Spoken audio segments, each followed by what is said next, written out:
हसितं मधुरं हृदयं मधुरं गमनं मधुरं मधुराधिपते रखिलं मधुरं मधुराधिपते रखिलं मधुरम।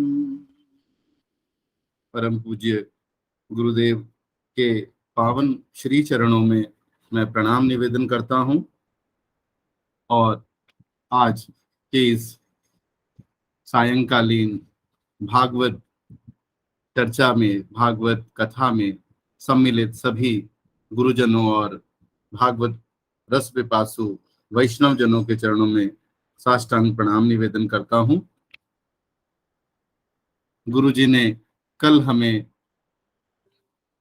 बड़ा सुंदर दृश्य अंकित किया हमारे मानस पटल पर, और गुरुजी ने बताया कि किस प्रकार श्री कृष्ण अपने दल बल के साथ, अपने प्रिय पांडवों के साथ महाराज भीष्म के पास पहुंचते हैं, और वहां पहुंचने के बाद जो स्थिति होती है गुरुजी ने इन पद्यों में हमें बताई। मैं पद्य का पाठ करना चाहूंगा। अहो कष्टम अहो न्यायम यद्यूयम धर्मनंदनाः जीवितुम नार्हथ क्लिष्टम विप्रधर्माच्युताश्रयाः संस्थिते तीरथे पांडव पृथा बाल प्रजावधूः युष्मत्कृते बहून् क्लेशान् प्राप्ता तोकवती मुहुः सर्वं कालकृतं मन्ये भवतां च यद् प्रियं सपालो यद्वशे लोको वायोरिव घनावलिः यत्र धर्म सुतो राजा गदा पाणिर्वृकोदरः कृष्णो स्त्रीगाण्डिवं चापं सुहृत् कृष्णस्ततो विपत्। बड़ा ही मार्मिक प्रसंग गुरुदेव ने हम सबके समक्ष, हमारे दैनिक जीवन में जो हम अनुभव करते हैं कि आखिर मैं क्यों दुखी हूँ। गुरुजी ने बड़ा ही मर्म को छूते हुए कल कहा कि मैं तो भागवत कथा का नियमित पाठ सुनता हूँ, मैं तो इस कथा में भाग लेता हूँ, और कई बार हम सोचते हैं कि मैं तो बड़े भावना के साथ, बड़ी श्रद्धा के साथ सम्मिलित होता हूँ, फिर मुझे किस लिए दुख सता रहे हैं। और इसी तरह का कहीं हमारा भ्रम, इसी तरह का कहीं हमारे मन में अहंकार कहीं हमारे मन में जगह न बना ले। इसीलिए गुरुजी ने हमें कल समझाया कि विप्र धर्म च्युताश्रयः, ये तीनों गुणों से युक्त जो पांडव हैं, वो भी जो नारायण की साक्षात उपस्थिति जिनके साथ है, उनका हाथ उनके सिर पर है, उनका संरक्षण जिन पांडवों को प्राप्त है, वे पांडव भी क्यों दुखी हुए, इसका कारण भीष्म पता नहीं पा रहे हैं। वो वेदना अनुभव कर रहे हैं कि मैं पांडवों का साथ नहीं दे पाया, मैं तो पांडवों के विरुद्ध कौरव सेना में लगा रहा और कौरव सेना के साथ जुड़ा रहा, और उन्हें इस बात का बड़ा दुख हो रहा है, बड़ी वेदना हो रही है कि इन पांडवों ने कभी सुख पाया ही नहीं, और वो भी कब,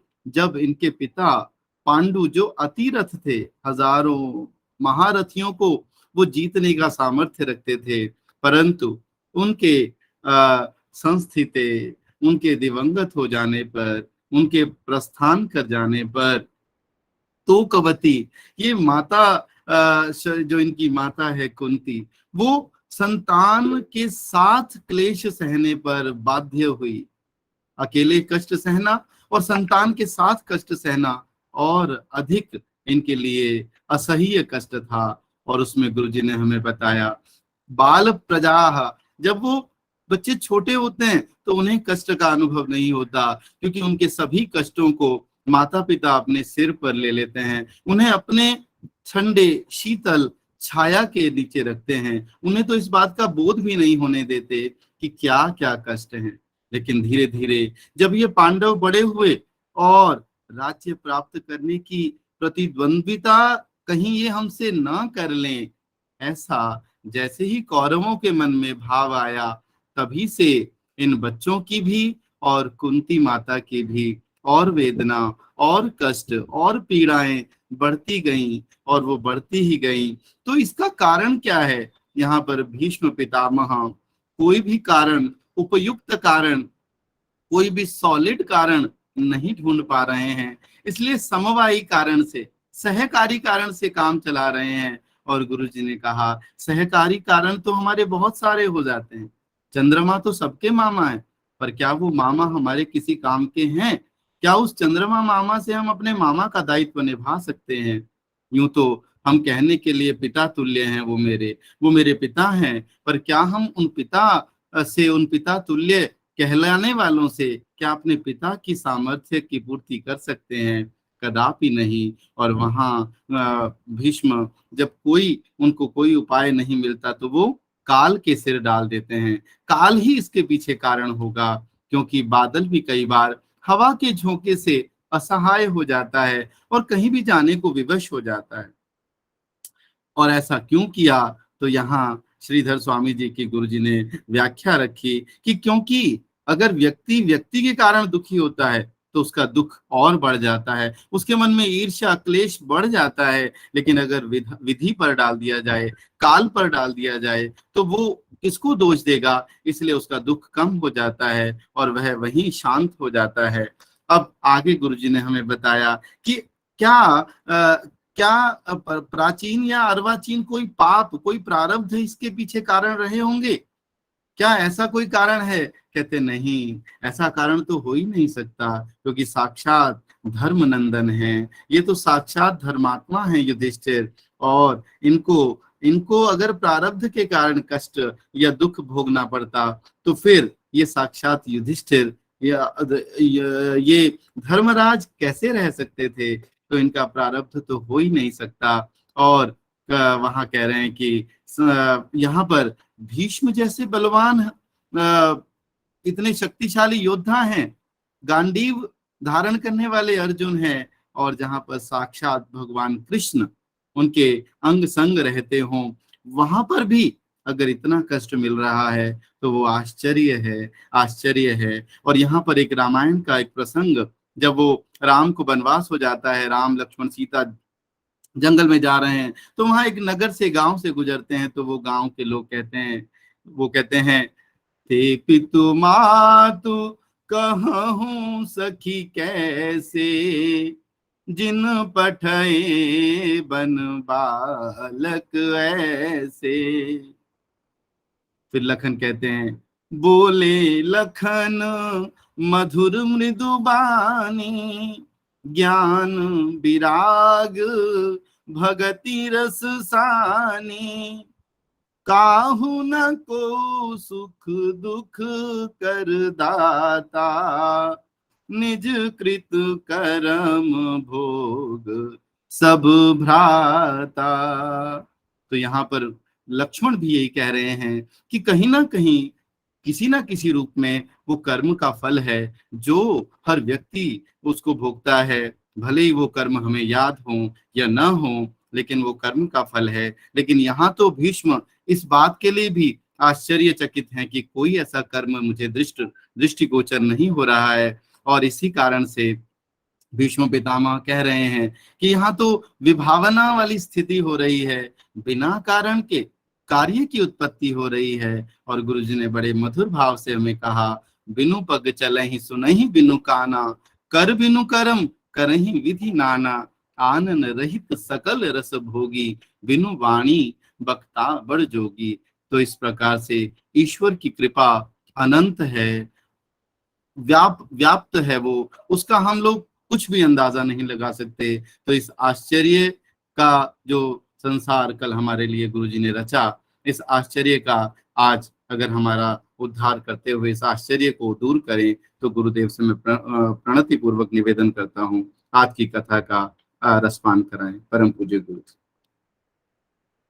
ओम अज्ञानतिमिरान्धस्य ज्ञानाञ्जना शलाकया चक्षुरुन्मिलितं येन तस्मै श्रीगुरवे नमः। श्रीचैतन्यमनोभीष्टं स्थापितं येन भूतले स्वयं रूपः कदा मह्यं ददाति स्वपदान्तिकम्। वन्देऽहं श्रीगुरो श्रीयुतपदकमलं श्रीगुरो वैष्णवांश्च श्रीरूपं साग्रजातं सहगण रघुनाथान्वितं तं सजीवम् साद्वैतं सावधूतं परिजनसहितं कृष्णचैतन्यदेवं श्रीराधा कृष्णपादान् सहगण ललिता श्रीविशाखान्वितांश्च। हे कृष्णा करुणा सिंधो दीनबंधो जगत्पते गोपेश गोपिका कांत राधा कांत नमोस्तुते। तप्त कांचन गौरांगी राधे वृंदावनेश्वरी वृषभानुसुते देवी प्रणमामि हरिप्रिये। नमो महावदान्याय कृष्ण प्रेम प्रदायते कृष्णाय कृष्ण चैतन्य नाम्ने गौरत्विषे नमः। वाञ्छाकल्पतरुभ्यश्च कृपा सिन्धुभ्य एव च पतितानां पावनेभ्यो वैष्णवेभ्यो नमो नमः। जय श्री कृष्ण चैतन्य प्रभो नित्यानंद श्री अद्वैत गदाधर श्रीवासादि गौरभक्तवृंद। हरे कृष्ण कृष्ण कृष्ण हरे हरे हरे राम राम राम हरे हरे। नमो ओं विष्णुपादाय कृष्णप्रेष्ठाय भूतले श्रीमते भक्तिवेदांत स्वामिन्निति नामिने। नमस्ते सारस्वते देवे गौरव प्रचारिणे निर्विशेष शून्यवादी पाश्चात्य देशतारिणे। यं प्रव्रजन्तमनुपेतमपेतकृत्यं द्वैपायनो विरहकातराजुहाव पुत्रेति तन्मयतया तरवोऽभिनेदुस्तं सर्वभूतहृदयं मुनिमानतोऽस्मि। नारायणं नमस्कृत्य नरं चैव नरोत्तमं देवीं सरस्वतीं व्यासं ततो जयमुदीरये। श्रीमद् भागवत की इस सांध्यकालीन कथा सत्र में उपस्थित समवेत समस्त वैष्णव वृंदों, भक्त वृंदों, सुधीजनों, गुणीजनों, विद्वज्जनों, श्रीमद्भागवत कथा रस पिपासु भक्तजनों के चरणों में मैं बारंबार कृतज्ञता पूर्वक प्रणाम निवेदन करता हूँ।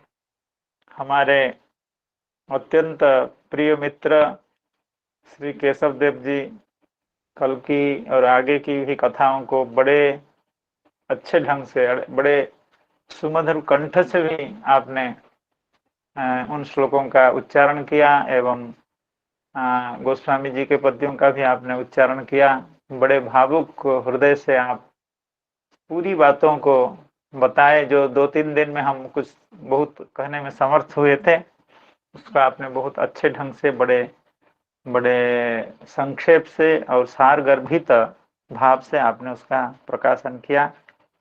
तो प्रसंग तो वही है कि भीष्मदेव के हृदय में पांडवों के प्रति जो प्रेम है और जो उनको अनुताप है, पश्चाताप है कि मैं पांडवों का साथ नहीं दे पाया और मैं जानता था कि हाँ पांडवों का विजय होगा, यत्र योगेश्वरः कृष्णः यत्र पार्थो धनुर्धरः, तो विजय तो उनको होनी ही थी, तो उसमें कोई संदेह नहीं है। लेकिन पांडवों को यह जो कष्ट मिला उसके साथ वे समदुखी हो रहे हैं, समवेदना ज्ञापित कर रहे हैं। लेकिन समवेदना जो ज्ञापित कर रहे हैं, पांडवों का जो कष्ट है उसकी कोई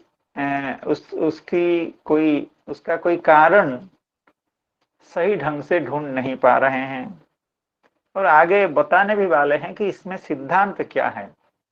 क्यों ऐसे लोगों को जो विप्र धर्माच्युताश्रय हैं और जिनके कल्याण के लिए भगवान निरंतर तत्पर हों, भगवान के वरद हस्त जिनके मस्तक पर निरंतर विद्यमान हो, भगवान के सुशीतल करकमल जिनके ऊपर नित्य छाया का प्रदान करता हो, ऐसे लोगों को भी दुख क्यों होता है, कष्ट क्यों होता है, उसका समाधान भी भीष्मदेव करेंगे। और हमारे चक्रवर्ती पाद बड़ी सुंदर व्याख्या अगले श्लोकों में करने वाले हैं, उसका भी हम लोग श्रवण करेंगे।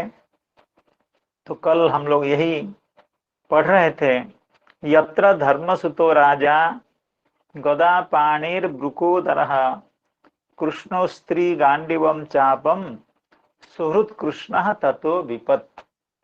यानी विपत्ति का कोई भी कारण नहीं है और विपत्ति का समस्त समाधान भी विद्यमान है। दोनों बातें हैं। विपत्ति का कारण होता है प्राचीन पाप। संसार में हम जो कुछ भी क्लेश प्राप्त करते हैं, कष्ट प्राप्त करते हैं, व्यथा होती है, उसका एकमात्र कारण है प्राचीन पाप। तो पांडवों के ऊपर जो विपत्तियां आई, जो कष्ट, जो क्लेश उनको मिला, उसका कारण उनमें नहीं है, क्योंकि वे निष्पाप हैं, निष्कलंक हैं, साक्षात धर्मावतार जहाँ अग्रज हों, नेतृत्व देते हों, पांडवों के आदर्श हों, तो उनके पाप का होने का प्रश्न ही कहाँ उठता है। इसलिए उनके क्लेश का कोई कारण नहीं दिख रहा है। अब दूसरी बात है कि क्लेश अगर कहीं किसी भी अज्ञात कारण से अगर क्लेश उनको आ गया, तो उसको समाधान करने वाले बड़े बड़े वीर योद्धा महर्षि ऋषि विद्यमान हैं, धर्मात्मा विद्यमान हैं। क्योंकि जहाँ साक्षात भीमसेन गदा लेकर के विराजमान हो, गांडीव जैसे धनु लेकर के साक्षात अर्जुन विद्यमान हो, और साक्षात भगवान जिनके निकट सब समय विद्यमान हो, तो उनको विपत्ति आ भी जाए तो विपत्ति उनका क्या बिगाड़ सकती है। वो विपत्ति तो भाग जाएगी। कहीं विपत्ति गलती से आ भी गई तो इनको देख करके वो तो वहां टिक नहीं सकती है विपत्ति, और वहां विपत्ति, ऐसी विपत्ति तो इनका सामना करने में भी सकुच आएगी, उसको संकोच होगा। तो फिर भी विपत्ति क्यों आई, तो इसका कोई समाधान नहीं अभी तक हुआ है। तो इस बात की हम लोग श्री चक्रवर्ती पाद की टीका को थोड़ा सा जल्दीबाजी में कल कर दिए थे। मुझे नहीं मालूम था कि हमारे सौभाग्य में आज भी कथा कहने को मिलेगी। ये श्रीपाद हरे कृष्ण प्रभु जी के प्रसाद है। तो उस चक्रवर्ती पाद को, उसकी टीका को एक बार और अध्ययन करते हैं। कहते हैं ठीक है, उनके पाप हैं कि नहीं है वो कोई बड़ी बात नहीं है, लेकिन हम लोगों ने भगवान के मुख कमल से ही सुना है कि जहां पर भगवान हुआ करते हैं वहां पर कोई भी विपत्ति नहीं आती है।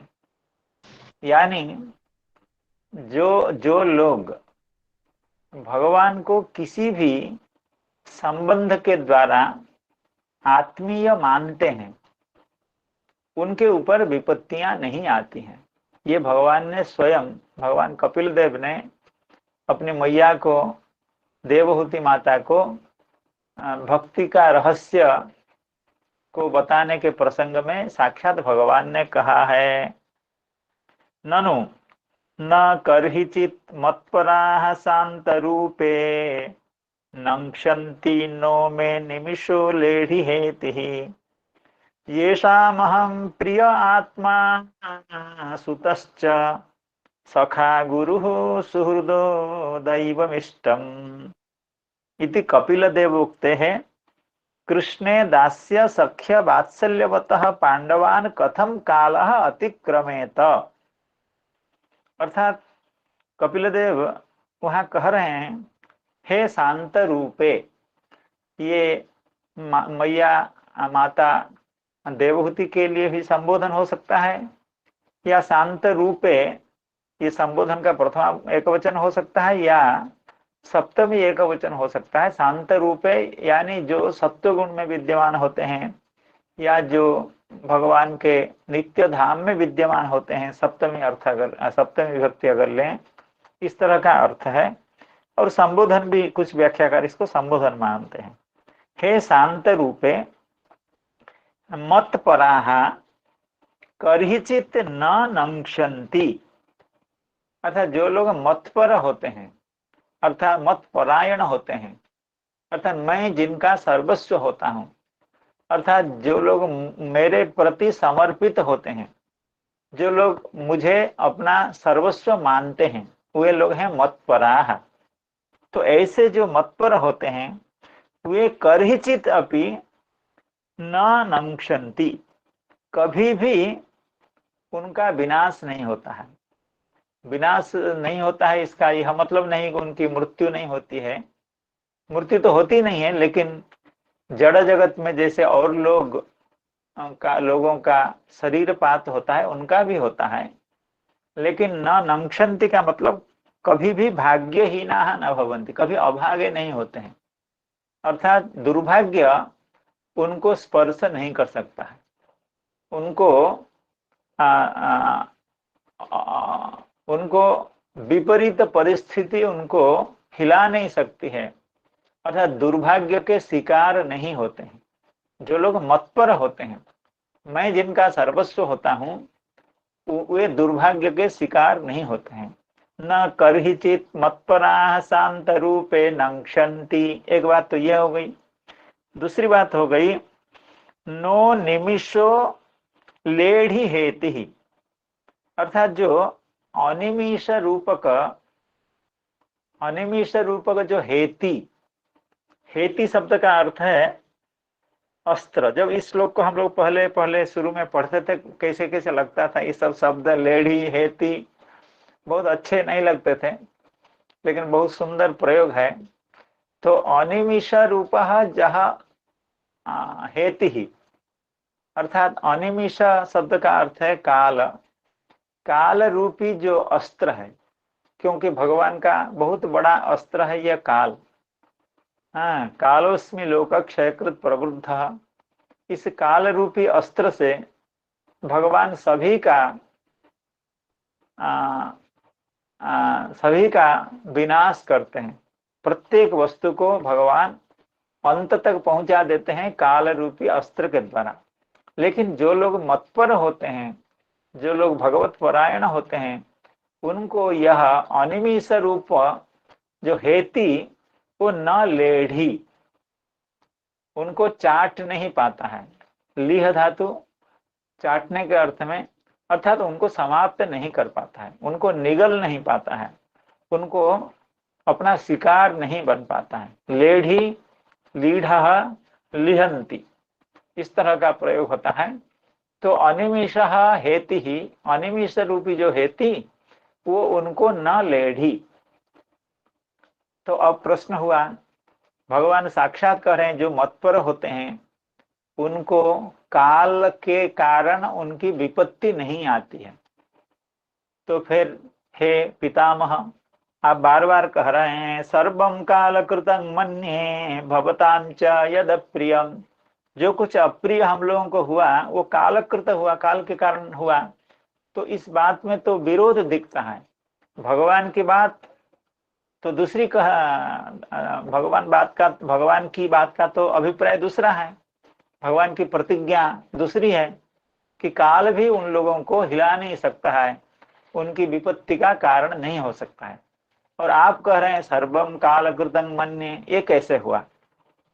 कैसे मत पर कैसे हैं? अर्थात भगवान यह कह रहे हैं ना, न करहिचित मत्पराः। तो मत्पर अर्थात भगवत परायण। अगले उत्तरार्ध में, इस पद्य के उत्तरार्ध में भक्त लोग कैसे मत्पर होते हैं अर्थात भगवत पर होते हैं, भगवत परायण होते हैं, उसकी चर्चा उत्तरार्ध में है। वो ये है, येषाम अहम प्रिय आत्मा सुतश्च सखा गुरु सुहृदो दैवमिष्टम। मैं जिन लोगों का, जिन भक्तों के लिए मैं प्रिय होता हूँ, अर्थात जो हमसे प्रीति करते हैं, कैसे प्रीति करते हैं ना, हमको अपना आत्मा मानते हैं, हमको अभिन्न मानते हैं, अर्थात मेरे बिना जो लोग जी नहीं सकते हैं, अपना सर्वस्व मानते हैं। येषाम हम आत्मा, और सुतश्च, यहाँ तक कि जो लोग हमको बालक मानते हैं, अपना अपना पुत्र मानते हैं, अपना संतान मानते हैं, उनके लिए भी।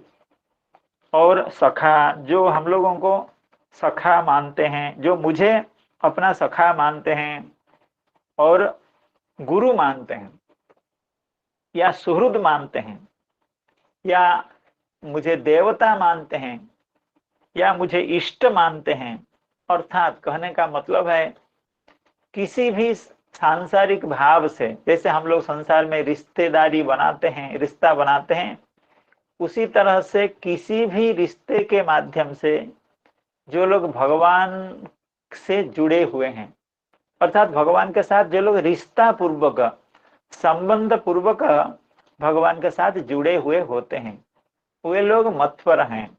हे मातः, वे लोग मतपर होते हैं जो लोग मुझे ऐसा मानते हैं। तो ऐसे लोगों की दुर्गति नहीं होती है, यहाँ तक कि काल भी उनका कुछ अनिष्ट नहीं कर सकता है, नहीं कर पाता है।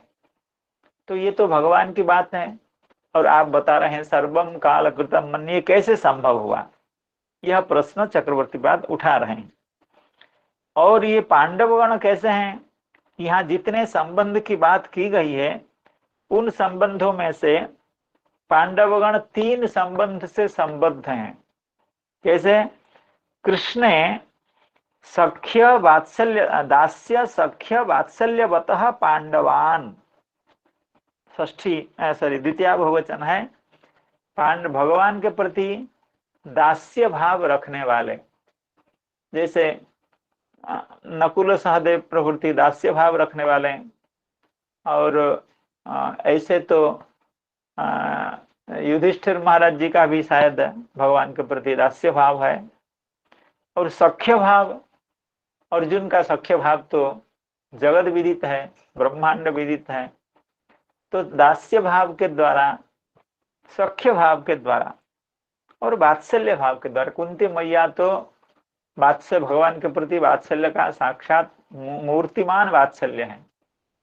अर्थात दास्य भाव से, सख्य भाव से या वात्सल्य भाव से भगवत पर जो पांडवगण हैं, भगवान को अपना सर्वस्व मानने वाले जो पांडवगण हैं, उनको फिर काल के कारण कैसे कष्ट हुआ, क्यों मिला, उनका पराभव, उनको दुख, उनको क्लेश, उनकी दुर्दशा काल के कारण क्यों हुआ? वात्सल्यवतः, दास्य सख्य वात्सल्यवतः पांडवान कथम कालः अतिक्रमेत। ऐसे लोगों का, ऐसे लोगों को अतिक्रमण यानी आक्रमण काल कैसे कर पाएगा? काल अपना शिकार इन लोगों को कैसे बना पाता है? इति अतः अति विस्मयान्वितः कारणम विनैव कर्मोत्पत्ति। तो भीष्मदेव बड़े असमंजस में पड़ गए। वो कह रहे थे कि अभी तक तो मैं काल को ही कारण मानता था, लेकिन आप लोग तो काल के कारण भी दुख भाग होने का आप लोगों को कोई औचित्य नहीं है, क्योंकि आप तो भगवान भगवत पर हैं, दास्य सख्य एवं वात्सल्य भाव से। इसलिए कारणम विनैव कर्मोत्पत्ति रूपम। इसलिए हे युधिष्ठिर महाराज, आप ये समझ लीजिए, मैं पहले जो कारण कर रहा था कि काल है, लेकिन मुझे अभी कोई कारण नहीं दिख रहा है, लेकिन आप लोगों को विपत्ति तो आई है, आप लोगों को कष्ट तो हुआ है, क्लेश तो हुआ है। इसीलिए चक्रवर्तीपाद इसमें थोड़ा अलंकार शास्त्रीय बात को उद्धार करके कहते हैं, कारणम विनैव कर्मोत्पत्ति। कारण के बिना जब कर्म की उत्पत्ति होती है, कार्य की उत्पत्ति होती है, तब वहां विभावना अलंकार पाया जाता है। अर्थात ऐसी स्थिति को विभावना अलंकार का प्रसंग मानते हैं। इति आह यत्र इति, यत्र धर्मसुतो राजा गदा पाणिर्वृकोदरः कृष्णो स्त्री गांडीवम चापम सुहृत कृष्ण ततो विपत। अर्थात इस श्लोक में भीष्मदेव कह रहे हैं, कोई भी कारण नहीं है आपको कष्ट प्राप्त करने का। मैं जो पहले काल काल कह रहा था वो भी कारण नहीं है, क्योंकि साक्षात जहाँ सुहृत कृष्ण, तो फिर वहां काल भी कारण नहीं हो सकता है। यह बात श्री भीष्मदेव कह रहे हैं। तो कारण के बिना कार्योत्पत्ति का कल हम लोग उदाहरण देख रहे थे। वेद में कहा है अपाणिपादो जवनो ग्रहीता। अपाणिपाद अर्थात भगवान के पानी नहीं होते हैं और पाद नहीं होते हैं। कई बार भगवान श्री जगन्नाथ देव जो पुरी में विद्यमान है या कहीं भी विद्यमान है, जगन्नाथ का जो स्वरूप है, उस स्वरूप का वर्णन करने के लिए लोग इस मंत्र को उद्धृत करते हैं अपाणी पाद, क्योंकि भगवान के पानी नहीं होते हैं, पैर नहीं होते हैं। जगन्नाथ भगवान के पैर नहीं है, और पानी है भी, हाथ है भी, वो कोई काम का नहीं है, क्योंकि वो तो हाफ है, अर्ध है, इसलिए अपाणी पाद। लेकिन भगवान अपाणी पाद होने पर भी जवन, जवन शब्द अर्थात अर्थात अर्थात गतिशील, अर्थात भगवान के पैर न होने पर भी भगवान गतिशील हैं, जाते आते हैं कहीं भी। और पानी न होने पर भी, पाद न होने पर भी जवन, और पानी न होने पर भी ग्रहीता, अर्थात ग्रहण कर लेते हैं। तो ये भी एक वैदिक विभावना अलंकार का उदाहरण है। और गोस्वामी जी का उदाहरण तो प्रसिद्ध है, जिसका हम लोग अभी श्री केशव देव जी से श्रवण कर रहे थे, बिनु पद चले सुनई बिनु काना। यह सभी मतलब कई इंद्रियों के अभाव होने पर भी भगवान ये सब काम कर लेते हैं। तो यह भी बात कही गई है। तो ये कहने का यह मतलब हुआ कि काल भी समर्थ नहीं है पांडवों को क्लेश देने में, आप लोगों को क्लेश देने में। तो फिर क्यों क्लेश हुआ मुझे भी समझ में नहीं आ रहा है। तो आप नहीं समझ रहे हैं तो फिर समाधान क्या होगा? आपके पास तो हम लोग आए हैं समाधान के लिए। सभी को विश्वास है कि आप हमारे चित्त में जो विचिकित्सा है, जो द्वंद्व है, उसको आप दूर करेंगे। तो आप अभी से अगर कहेंगे कि हाँ हम इसको नहीं समझ पा रहे हैं, तो फिर आगे बात कैसे बनेगी?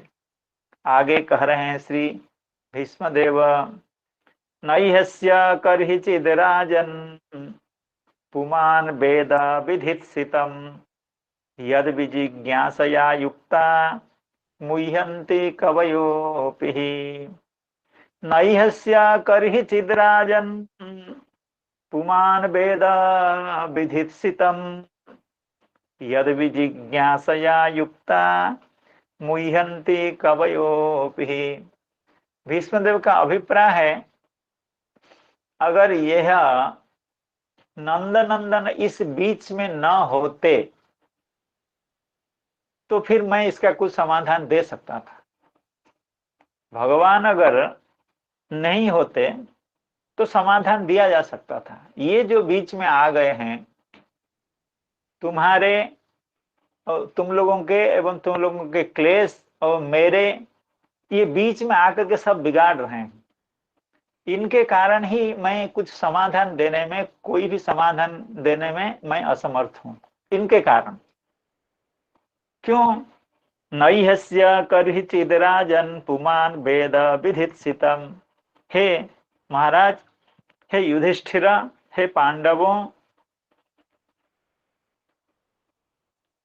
नैहस्य कर्हिचित पुमान, कर्हिचित, हे राजन, हे युधिष्ठिर, राजन, हे नृप,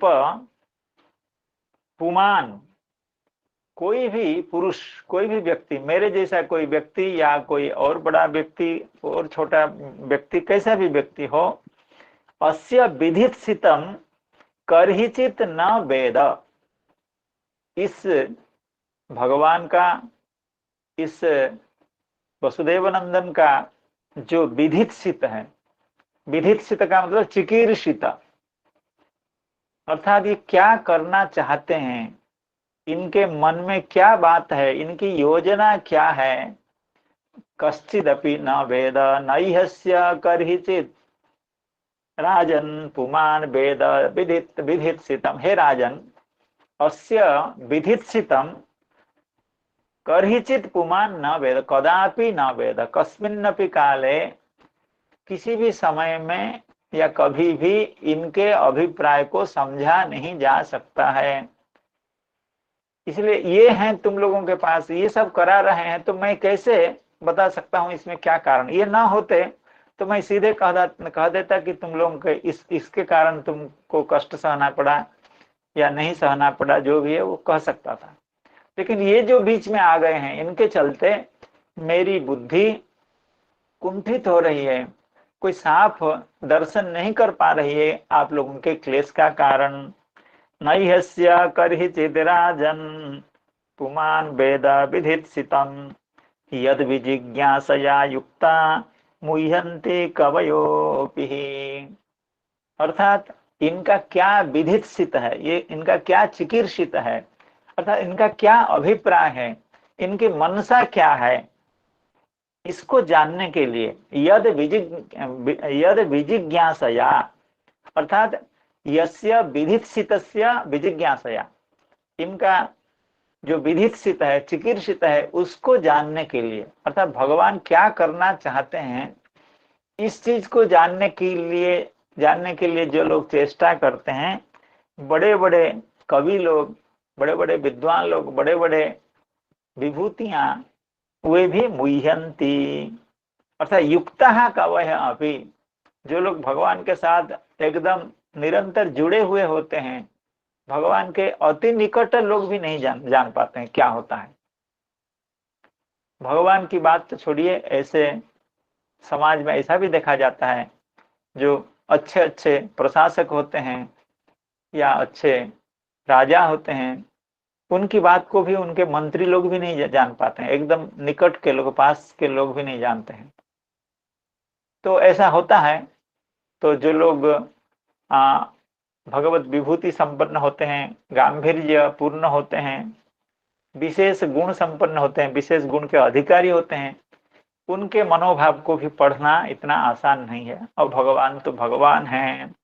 यद विजिज्ञासया, यद शब्द का अर्थ है विधित्सित, जिस विधित्सित, जिस चिकीर्षित की जिज्ञासा के कारण या जिज्ञासा के बारे में जानने की चेष्टा करते हुए बड़े बड़े युक्त लोग भी, यानी बड़े बड़े कवि लोग भी मोहित हो जाते हैं।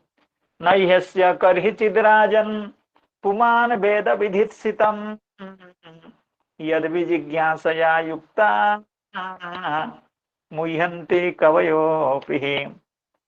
श्रीधर स्वामी पाद कह रहे हैं, ननु कृष्णम कथम कालः अतिक्रमेत। एक ही बात, जिस बात को चक्रवर्ती पाद अभी कह रहे थे, कृष्णम कथम कालः अतिक्रमेत, कृष्ण को काल कैसे अतिक्रमण करेगा, क्योंकि भगवान श्री कृष्ण विद्यमान है, तो फिर काल का प्रभाव पांडवों के ऊपर कैसे हो सकता है। एक बात हम लोग ये भी देखे हैं, जब देवकी मैया भगवान की स्तुति कर रही है, भगवान के आविर्भाव के बाद, जिसका पाठ हम लोग परसों कर रहे थे, तो भगवान के आविर्भाव के बाद देवकी मैया उनकी स्तुति कर रही है। स्तुति करती हुई देवकी मैया कह रही हैं, योऽयं कालस्तस्य ते व्यक्तबन्धो चेष्टाम् आहुश्चेष्टते येन विश्वं निमेषादिर्वत्सरान्तो महीयां स्तं त्वेषानं क्षेमधामा प्रपद्ये। हे भगवान, मैं आपके चरणों में प्रपन्न हो रही हूँ, शरणागत हो रही हूँ। कैसे? योयम कालः तस्य ते व्यक्त बंधो, हे अव्यक्त बंधो, हे अव्यक्त के मित्र, अर्थात हे प्रकृति के मित्र, अर्थात प्रकृति को कार्यक्षम करने में जो अनुकूल होते हैं, जिनके कारण प्रकृति जगत सृष्टि करने में प्रवृत्त होती है, ऐसे हे अव्यक्त बंधो तस्य ते अयम कालः चेष्टा रूपः चेष्टामाहु, अर्थात यह जो काल है, ये जो समय इतना बड़ा प्रभावी है, इतना बड़ा बलवान है, बड़े बड़े लोगों को भी धराशायी कर देता है, जेल भेज देता है, और जेल से छूट नहीं पाते, जेल में ही उन, और ऐसे भी जो, हरे कृष्ण, और ऐसे भी लोग हैं जो सामान्य लोग हैं, कोई भी भगवान की कृपा से, काल के महात्म्य से बहुत बड़े बड़े पद पदवी के अधिकारी होते हैं। तो उसी बात को देवकी मैया कह रही है, ये जो काल है ये आपकी चेष्टा है, अर्थात काल भगवान की चेष्टा है। जैसे हम लोग चेष्टा करते हैं, कोई उद्योग करते हैं, कोई परिश्रम करते हैं, तो हमारी क्रिया, तो उसी तरह से ये काल जो है भगवान की क्रिया है। तो काल जब भगवान की क्रिया है तो भगवान का अतिक्रमण कैसे करेगा? जैसे हमारी क्रिया, आप सबकी क्रिया आपका अतिक्रमण नहीं कर सकती है। अगर मैं कोई कर्म नहीं करना चाहूं तो फिर वो कर्म हमारे ऊपर तो कोई प्रभाव विस्तार नहीं कर सकता है। मैं भोजन न करना चाहूं तो फिर भोजन हमारे ऊपर क्या प्रभाव उत्पन्न करेगा? तो उसी तरह से ये जो काल है ये भगवान की चेष्टा है। तो चेष्टा का तो जो चेष्टावान है उसके ऊपर प्रभाव नहीं हो सकता है। इसीलिए इसीलिए पांडवों के ऊपर काल का कोई प्रभाव नहीं होना चाहिए, क्योंकि पांडव उनके अंतरंग के रूप में, उनके हितैषी के रूप में पांडवों के साथ निरंतर विद्यमान है। तो ऐसा श्री श्रीधर स्वामीपाद कह रहे हैं, ननु कृष्णम कथम कालः अतिक्रमेत। काल किस तरह से कृष्ण का अतिक्रमण कर सकता है? क्योंकि काल तो कृष्ण की चेष्टा है, भगवान की चेष्टा है। तो चेष्टा, जो चेष्टावान होता है उसका अतिक्रमण नहीं कर सकता है। तो ननु कृष्णम कथम कालः अतिक्रमेत इति अपेक्षायामाह। कहते हैं यहाँ काल के अतिक्रमण करने के कारण ही उनको कष्ट हुआ है, ऐसी बात नहीं है। अर्थात भीष्मदेव का यह कहना है, मैं जो अभी तक कह रहा था सर्वम काल कृतम मन्ये, उस बात को मैं विड्रॉ कर रहा हूं, उसका मैं उस बात को मैं वैध नहीं मानता, वो बात सही नहीं है, बात तो कुछ दूसरी ही है। क्यों? नैहस्य, ये तो इनके विधित से, अर्थात इनकी चिकीर्षा से सब कुछ हुआ है, ये भगवान के संकल्प से हुआ, ये काल से भी नहीं हुआ। आप लोगों को जो कष्ट मिला है वो इनके संकल्प से मिला है, इनकी इच्छा से ये सब मिला है। अरे हमारे हित के लिए हमारे साथ निरंतर रहते हैं, इतना प्रेम करते हैं, हम लोग भी इनकी भक्ति प्रेम सब करते हैं, तो फिर हमारा अनिष्ट ये क्यों करना चाहेंगे? हमारे हित के लिए तो ये हमारे शत्रुओं का वध करने के लिए, सारथी होने के लिए भी तैयार हो गए थे, दूत होने के लिए भी तैयार हो गए थे, कुछ भी करने के लिए तैयार हो गए थे। तो ये भला हमको कष्ट क्यों देंगे, क्लेश क्यों देंगे? भीष्मदेव कह रहे हैं, युधिष्ठिर आप इनके मन को क्या समझोगे? इनके मन को तो, इनकी चिंता को, ये क्या चिंता कर रहे हैं, किसके बारे में क्या सोच रहे हैं? बड़े बड़े कवि लोग भी मोहित हो जाते हैं। इसलिए इनको ऐसा मत समझो कि ये जो कर रहे हैं वही सोच रहे हैं, ये कुछ और सोच रहे हैं, कुछ और कर रहे हैं। आपके लिए जो भी कर रहे हैं या जो भी सोच रहे हैं भक्त के लिए भगवान, वो सब उसके कल्याण के लिए ही है। तो अभी सामने देख ही रहे हो, इतना कष्ट आपको जो मिला उसका परिणाम तो आप देख रहे हो सामने। आपके साथ इस समय आकर के मेरे अंतिम अवस्था में सभी को लेकर के उपस्थित हैं, और आपको राजा बनाने के बाद ही ये अपना कर्म को पूर्ण मानते हैं, अपना कर्तव्य को पूर्ण मानते हैं। तो इसीलिए ये चित्त में आपके लिए क्या सोच रहे हैं, आपको क्यों कष्ट दे रहे हैं, क्यों सुख दे रहे हैं, इसका आकलन करने में मैं भी असमर्थ हूँ। नैहस्य कर्हिचिद्राजन् पुमान् वेद विधित्सितम् यद् विजिज्ञासया युक्ता मुह्यन्ति कवयोऽपि। तो श्रीधर स्वामी पाद कह रहे हैं, अस्य श्री कृष्णस्य इति अंगुल्या दर्शयति। अतः भीष्मदेव यद्यपि सरसज्जा में पड़े हुए हैं, हाथ पैर सब अवश्य हैं, लेकिन फिर भी एक दक्षिण हस्त को उठा करके अंगुली का निर्देश करके भगवान की ओर निर्देश कर रहे हैं, भगवान की ओर अंगुली दिखा करके अस्य, इसका, इसका, यह जो भगवान है, ये जो श्री कृष्ण है, इनका विधित सिद्ध को तुम क्या समझ पाओगे? अस्य श्री कृष्ण से अंगुल्या दर्शयति विधित सिद्धम। विधित सिद्ध शब्द का अर्थ है कर्तुम इष्टम, यस्य विधित सिद्धस्य जिज्ञासया, यद विजिज्ञासया, यद का मतलब विधित सिद्धस्य। इस तरह की व्याख्या श्रीधर स्वयंपाद कह रहे हैं। चक्रवर्ती पाद यहाँ पर बहुत सुंदर व्याख्या लिखे हुए हैं, उसको हम लोग पाठ करते हैं। नैहस्य करिचिद्रा तरी अत्र किंग निर्धारयामि। अब समस्या हो गई। आप कह रहे हैं कि काल जिसको आप, पहले तो अधर्म कारण नहीं है, हमारे कष्ट का, हमारे क्लेश का कारण अधर्म हो सकता था, लेकिन आप कहते हैं कि हम धर्मात्मा हैं, हमारे अधर्म नहीं है, इसलिए हमारे दुख का, हमारे दुर्दशा का कारण काल है।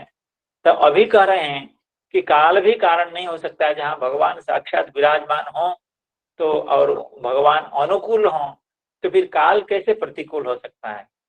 तो फिर मैं क्या समझूं? तरी अत्र किम निर्धारयामि। सामान्यतः तावत् अयं सिद्धान्तः सर्वसम्मतः यत् कृष्णस्य चिकीर्षितम् अन्यथा कर्तुं न कोपि समर्थः। तो युधिष्ठिर महाराज जी कह रहे हैं, सामान्यतः तो यही बात है कि भगवान जो करना चाहते हैं वो बात अन्यथा नहीं होती, क्योंकि भगवान सत्य संकल्प हैं, वो जो चाहते हैं वही होता है। कृष्णस्य चिकीर्षितम अन्यथा कर्तुम न कोपि समर्थ। ये सर्वश्रेष्ठ सिद्धांत है, सर्वोन्नत सिद्धांत यही है। चाहे कर्म हो, काल हो, जो भी हो न हो, अगर भगवान चाहें तो काल कर्म को अतिक्रम करके वो सुख दे सकते हैं, दुख दे सकते हैं, कृपा कर सकते हैं, कृपा नहीं कर सकते हैं। कर्तुम अकर्तुम अन्यथा कर्तुम समर्थ, इस बात को हम लोग बार बार कह रहे हैं। तो ये तो ये तो सार्वत्रिक सिद्धांत है, सार्वजनीन सिद्धांत है कि भगवान के संकल्प को कोई अन्यथा नहीं कर सकता है। न कोपि समर्थ तत्चिकीर्षितम किमिति अद्यापि कोपि न वेत्ति। और भगवान क्या करना चाहते हैं इसको कोई जान नहीं सकता, ये भी आप कह रहे हैं। अर्थात भगवान का संकल्प अन्यथा नहीं हो सकता, ये एक बात है। और दूसरी बात है, भगवान के संकल्प को कोई जान नहीं सकता है। तो फिर हम क्या समझें? करिचिदपि काले कोपि पुमान, कोपि पुमान का मतलब ब्रह्म भवादि, साक्षात उनके पुत्र जो ब्रह्मा जी हैं और पौत्र नाती महेश्वर हैं, भव हैं, वे भी भगवान के संकल्प को नहीं जान सकते हैं। न वेद अहम को बराक इति भाव, मैं तो किस खेती का मूली हूँ, मेरी स्थिति क्या है, मैं कैसे समझूं? जब ब्रह्म भवादि भगवान के अभिप्राय को नहीं समझ सकते हैं तो मैं कैसे समझूं? अब चक्रवर्ती पाद आगे इस बात को बढ़ाते हुए कहते हैं, ठीक है, भगवान के संकल्पों को हम लोग नहीं जान सकते हैं, लेकिन एक बार कोशिश तो की जा सकती है कि भगवान क्या चाहते हैं हमारे बारे में, भगवान क्या चाहते हैं। हम सब जो श्रीमद् भागवत कथा श्रवण करते हैं रोज सुबह शाम, हम लोगों के बारे में भगवान क्या सोचते हैं, क्या सोचते होंगे जब अकेले होंगे, तो इस तरह का प्रश्न तो हमारे मन में आ सकता है। हम भले न जान सकें, लेकिन इच्छा तो होती होगी हम लोगों की। ननु कोपी माँ जाना तू जिज्ञासा तो अवश्यमेव जायते, अर्थात भगवान का हमारे बारे में क्या विचार है, तो इस तरह की जिज्ञासा तो, इस तरह के प्रश्न तो हमारे चित्त में हो सकते हैं। तत्र अस्मासु दुःखदानमेव किं चिकीर्षितं सुखदानमेव वा उभयदानमेव। तो अब देखिए, ठीक, भगवान के संकल्प को हम नहीं समझ सकते हैं, लेकिन हम लोगों की जो स्थिति है पांडवों की, इस स्थिति में हम लोग यह तो सोच सकते हैं कि भगवान क्या यही चाहते थे कि हम लोगों को कष्ट हो, या भगवान हमको सुख देना चाहते थे, या भगवान दुख देना चाहते थे, या सुख दुख का मिश्रण देना चाहते थे। इस तरह का प्रश्न तो हमारे यहाँ हो सकता है। उसका समाधान भले हम न प्राप्त कर सके, हमारे सामर्थ्य के बाहर भले हो, लेकिन हमारा प्रश्न हो सकता है। तत्र अस्मासु यानी पांडवेषु दुःखदानमेव किं चिकीर्षितं सुखदानमेव वा। भगवान क्या देना चाहते थे हम लोगों को, सुख देना चाहते थे या दुख देना चाहते थे, या उभय दानमेव वा। तत्र आद्यम न, अर्थात भगवान हम लोगों को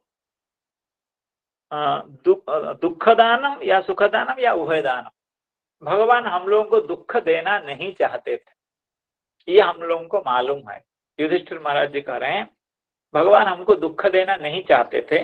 क्यों? हम लोग उनके प्रिय हैं। हम लोग प्रिय इसलिए हैं क्यों, हमारे साथ निरंतर रहते थे और हमारी सेवा भी कर देते थे, जो भी हम चाहते थे, सारथ्य दौत्यादि ये भी कर देते थे। तो ऐसे व्यक्ति भला जो हमारे साथ निरंतर रहते हों, हमारी बात मानते हों, हमको सत्य परामर्श देते हों, हमारे दुख में दुखी होते हों, हमारे सुख से सुखी होते हों, वे भला हमारा दुख क्यों चाहेंगे? इसलिए तत्र आद्यम न, क्यों? भक्त वात्सल्य गुणस्य लोप अनौचित्यात्। भगवान का सर्वश्रेष्ठ गुण है भक्त वत्सल। भक्त के प्रति उनके दिल में, उनके हृदय में कितना प्रेम रहता है, कितना दर्द रहता है, यह जो भक्त वात्सल्य रूप गुण है उसका तो लोप हो जाएगा। क्योंकि हम लोग तो भक्त हैं। भक्त हम लोग इसलिए नहीं है कि हम लोग भक्त मानते हैं, भगवान हमारे साथ रहते हैं, भगवान हमारा उपकार करना चाहते हैं, तो भगवान किसके साथ रह सकते हैं? भक्त के साथ रह सकते हैं। तो हमारे साथ जो निरंतर रहते हैं, अर्थात भगवान हम लोगों को अपना भक्त मानते हैं, उनका भक्त मानते हैं। अगर भगवान हमको कष्ट देना चाहते, तो फिर उनका वो जो भक्त वात्सल्य रूप गुण, जो दिव्य गुण है, सर्वोत्कृष्ट गुण है, उस गुण का बदनाम नहीं होगा क्या? उस गुण का लोप नहीं हो गया होता क्या अब तक? अगर हमको दुख देना चाहें तो यह समस्या आएगी, यानी भगवान हमको दुख देना नहीं चाहते थे। अर्थात हम लोग अभी विचार जो कर रहे हैं भगवान की क्या चिकीर्षित था, क्या विधित था, हमारे बारे में भगवान क्या चाहते थे, उसमें लगता है कि हमको दुख देना नहीं चाहते होंगे। क्योंकि अगर चाहते तो फिर उनका भक्त वात्सल्य रूप जो दिव्य गुण है, उस गुण के अस्तित्व में सवाल खड़ा हो जाएगा, प्रश्नवाचक चिन्ह लग जाएगा। द्वितीयमपि न, भगवान हमको दुख तो देना नहीं चाहते थे, ये तो बात सही है, और ये भी सही है सुख देना नहीं चाहते थे। क्यों? भगवान सुख देना चाहें और हमको सुख ना मिले तो ये कैसे संभव है? और अगर भगवान सुख देना चाहे होते तो हमको सुख मिला होता। सुख तो मिला नहीं हमको, अर्थात इतना दिन हम लोग इतना क्लेश में जो रहे, इसका मतलब है कि भगवान हमको सुख भी देना नहीं चाहते हैं। अगर सुख देना चाहते तो हमको सुख मिलता। अर्थात भगवान के बारे में, भगवान हमको सुख देना चाहते हैं या दुख देना चाहते थे, इस पर हम निर्णय नहीं कर सकते हैं। तृतीयमपि न तत्सौहार्द लोपापत्ते है, क्योंकि भगवान सुहृद होते हैं। सुहृदम सर्वभूतानां भोक्तारम यज्ञ तपसाम सर्वलोक महेश्वरम सुहृदम सर्वभूतानां, समस्त भूत के प्रति, समस्त प्राणी के प्रति भगवान सुहृद होते हैं। जो सुहृद होता है वो दुख देना तो हरगिज नहीं चाहेगा, इसलिए वो सुख दुख उभय देना भी नहीं चाहते थे। सौहार्द लोपापत्ते है। तर्हि जिज्ञासामपि, जिज्ञासापि होना चाहिए, जिज्ञासामपि है किताबों में, पता नहीं जो भी। तर्हि जिज्ञासापि नैव कर्तुम उचिता इति विनिर्णयन आह। क्योंकि देख लीजिए, पहली बात है कि हम उसके बारे में, अगर पहली बात है कि भगवान की क्या विदित्सा है, हमारे बारे में क्या करना चाहते हैं, हमारे बारे में क्या सोचते हैं, उसको हम नहीं समझ पाते हैं, नहीं समझ पाएंगे। लेकिन हम जिज्ञासा भी नहीं कर सकते हैं, क्योंकि जिज्ञासा से कोई लाभ नहीं होगा।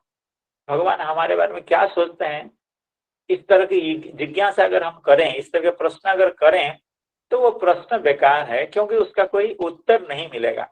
हमारे बारे में देख लीजिए, कोई उत्तर नहीं मिल रहा है।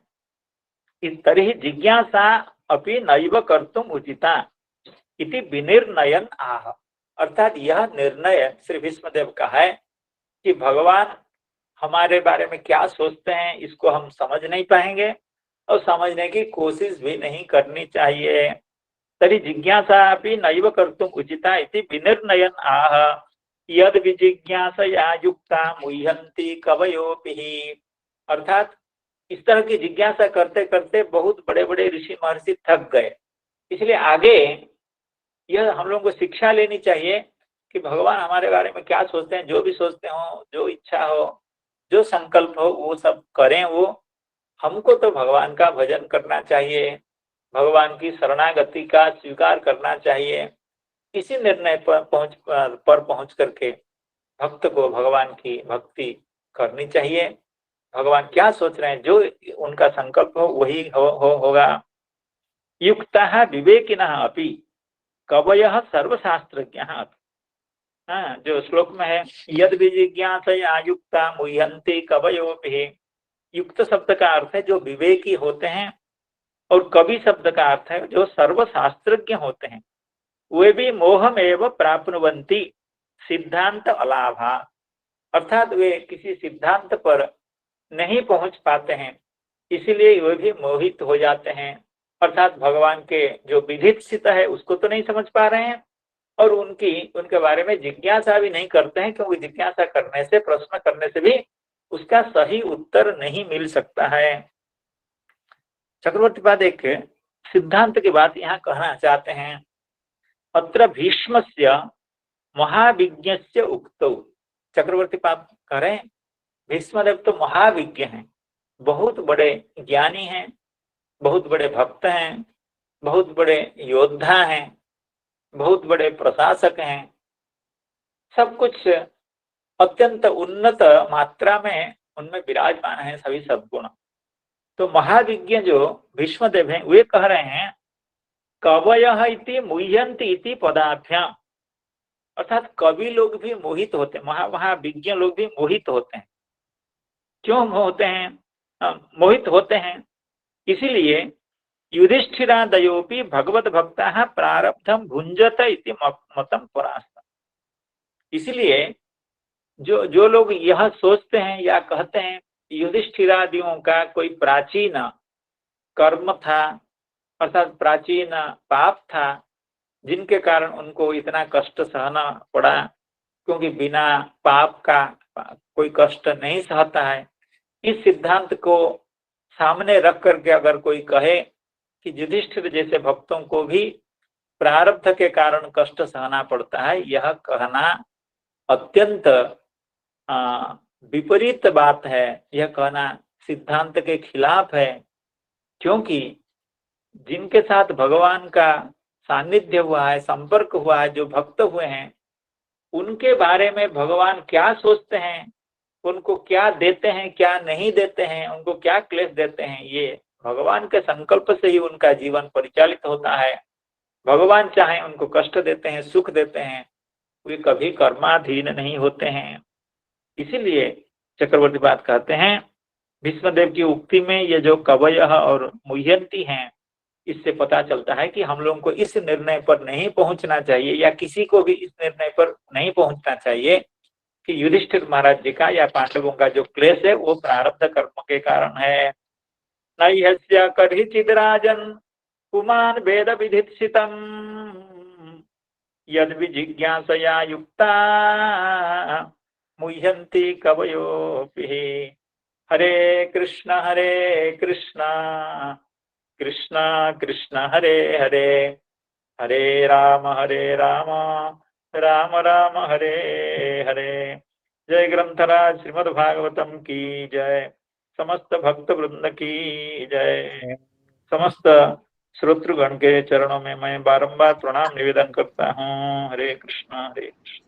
राधे राधे। प्रजापति महाराज के चरण में प्रणाम, नमस्ते। राधे राधे माता जी, राधे राधे राधे। राधे राधे राधे।